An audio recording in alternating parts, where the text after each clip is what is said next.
Bonjour et bienvenue à l'émission Aux côtés des proches aidants. Plus la perte d'autonomie d'un aîné est grande, plus les tâches de son proche aidant sont nombreuses.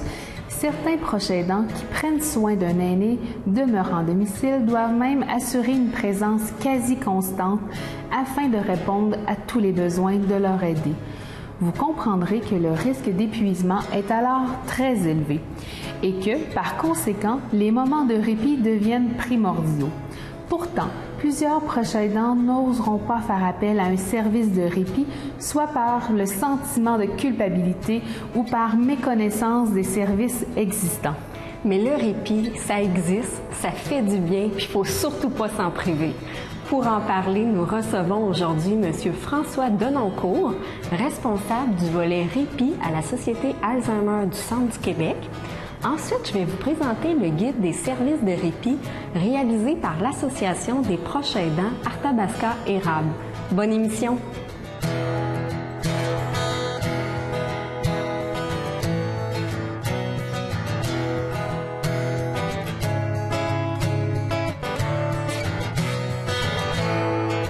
Bonjour, M. Denoncourt. Bonjour, Mme Gourde. Vous allez bien? Très bien. Très Oui. Alors, vous êtes responsable du volet répit à la Société Alzheimer Centre du Québec. Exactement, oui. Je suis responsable du volet répit, mais exactement, je suis à la coordination du service d'accompagnement à domicile. C'est comme ça qu'on appelle ce service-là, la Société de l'accompagnement à domicile. Et je m'occupe de la coordination essentiellement pour la MRC d'Arthabasca et la MRC de l'Érable. Le même territoire desservi par l'Association des proches aidants. Oui, tout à fait. Et depuis quand occupez-vous ce poste? Depuis mars 2011. Avant ça, le service de répit par de l'accompagnement à domicile, ça n'existait pas dans notre région. Je suis fier d'avoir participé à la mise en place de ce service-là parce que depuis ce temps-là, depuis mars 2011, on répond à beaucoup de besoins. Mais en fait, en quoi consiste le service de répit qui est offert par la Société Alzheimer Centre du Québec? Le service de répit de la Société Alzheimer, c'est de l'accompagnement à domicile, comme je le disais. Et nous avons une banque de ressources humaines, des accompagnateurs, des accompagnatrices. Nous avons des hommes et des femmes qui sont disponibles.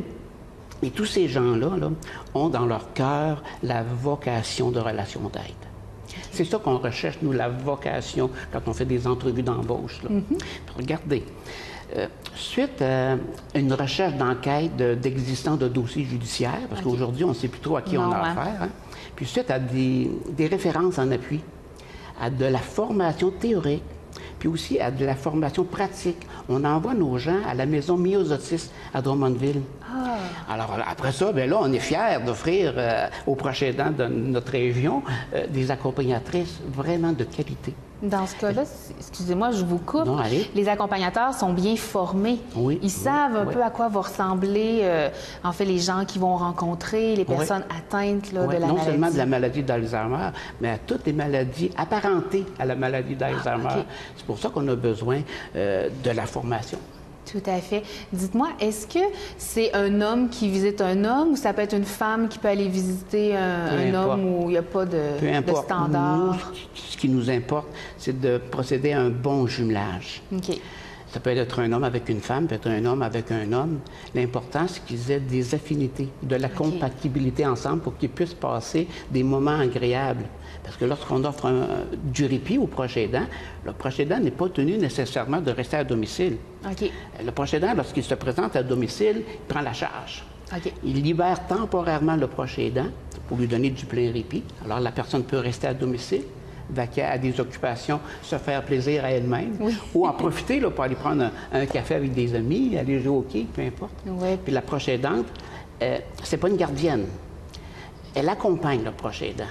J'avais compris. Puis, elle peut lui offrir plein d'activités pendant son séjour, des petites activités de stimulation, par exemple, stimuler ses acquis physiques, ses acquis cognitifs, etc. Et si le proche aidant a un dossier au CLSC, ce qui est bon à dire, le service de répit de la Société Alzheimer est gratuit pour eux. Super. En bloc de 3 heures ou de 3 heures et demie. Donc, ça laisse le temps au proche aidant vraiment de faire tout ce qu'il a besoin de faire sans nécessairement se sentir pris en se disant « Oh là là, 1 heure, ça passe vite, mais là, 3 heures... » Moi, je n'appelle pas ça du répit. Non, c'est ça. Le temps d'aller faire une petite commission, de revenir à la maison, c'est pas là où la personne va refaire le plein d'énergie. C'est pas là qu'elle va se faire plaisir par des activités. Ça prend vraiment une avant-midi, un après-midi, puis une soirée.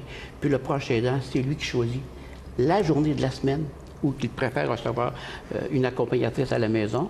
Puis c'est cette personne-là aussi qui choisit le moment de la journée, justement. J'aime beaucoup, en fait, tout ce que vous avez dit parce que je trouve que vous êtes au cœur des besoins du proche aidant, mais aussi de l'aider. Puis, si mes souvenirs sont bons, on me dit... J'ai fait une petite recherche sur vous. Secret. On me dit que vous avez déjà, vous avez été proche aidant, puis vous savez donc à ce moment-là comment l'importance là, de demander de l'aide, de recevoir du répit. Oui. J'ai été proche aidant, entre autres, là, pour 2 de mes tantes du côté de mon père. OK. Toutes les 2 ont été atteintes de la maladie d'Alzheimer. Puis, je peux vous dire que être proche aidant, là, c'est une tâche à temps plein, hein? Dans le vrai sens du terme.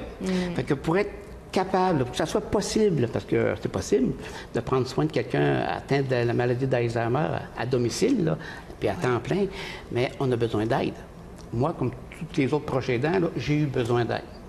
De l'aide de ma famille, premièrement, l'aide de mes amis, l'aide des organismes communautaires et l'aide des organismes publics. Hein? Le proche aidant doit se bâtir tout un réseau d'entraide. Puis même si la personne est en très bonne santé, comme moi je l'étais, bien, on est vulnérable. Hein? Le rôle d'aidant, ça risque d'être épuisant, non seulement physiquement, parce qu'on a moins de sommeil, mais épuisant aussi émotionnellement, puis psychiquement. Parce que vivre 24 heures avec une personne atteinte de maladie d'Alzheimer, on a toute une gamme d'émotions, hein? Tout à Notamment les sentiments de deuil, de perte, à chaque étape de la maladie. C'est une maladie neurodégénérative à évolution lente. C'est pour ça que tous les proches aidants se sentent souvent seuls, souvent isolés. Ils ont besoin de beaucoup d'aide. Puis on hésite, comme moi, là, je me regarde, j'ai hésité à demander de l'aide aussi. Alors ça m'a épuisé. Donc, ce que je comprends, c'est qu'il existe, en fait, des ressources pour les proches aidants, pour l'aider.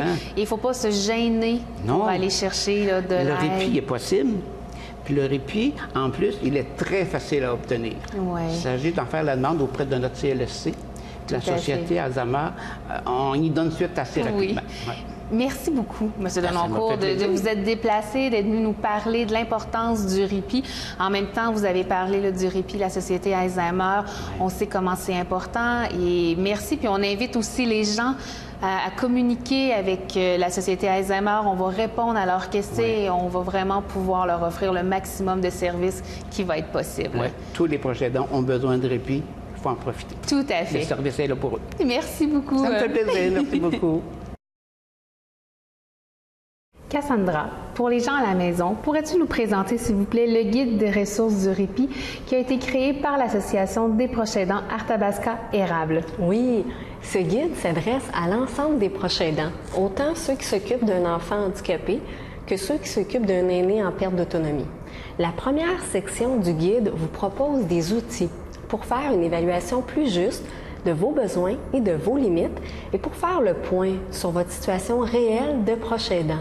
Dans la deuxième section du guide, vous allez retrouver les services de répit offerts dans les MRC d'Arthabasca et de l'Érable. Chaque service est présenté en détail. Par exemple, vous allez retrouver comme information une description du service et la procédure pour faire une demande, une estimation du délai d'attente, la durée minimale et maximale pour un répit et bien d'autres renseignements.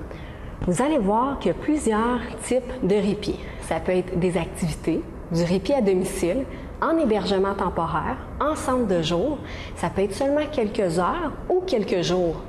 Dans le guide, vous allez retrouver aussi d'autres informations importantes, telles que les possibilités de soutien financier. En terminant, n'oubliez pas que le répit est l'un des meilleurs moyens pour prévenir l'épuisement. Donc, même si vous avez des réticences à l'idée de bénéficier d'un service de répit, on vous invite à consulter le guide. Vous pouvez le consulter en ligne sur le site web de l'Association des proches aidants Arthabasca Érable, soit le www.procheaidants.com. Vous pouvez aussi vous procurer un exemplaire au bureau de l'association, soit au 40 rue Alice à Victoriaville. Voilà, j'espère que vous allez apprécier ce guide. Merci, Cassandra.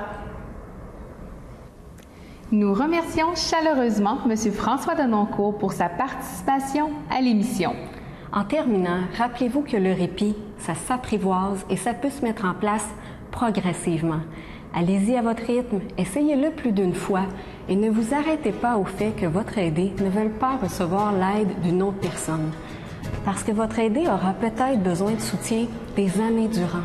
Alors, si vous ne vous accordez pas de moment de répit, vous n'aurez peut-être pas la force de vous en occuper encore longtemps.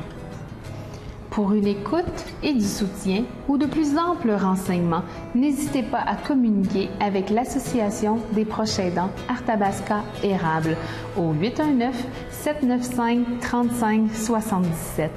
Lors de la prochaine émission, nous parlerons de l'épuisement, car malheureusement, certains proches aidants demeurent à risque de vivre cette grande fatigue physique et psychologique. Merci d'avoir été des nôtres. À bientôt! J'avancerai au rythme de tes pas. Tu me compteras ta journée et des jours on en rira, mais les autres où tout sera au plus bas. Toujours perché sur ton épaule, ma part de l'ange te sourira.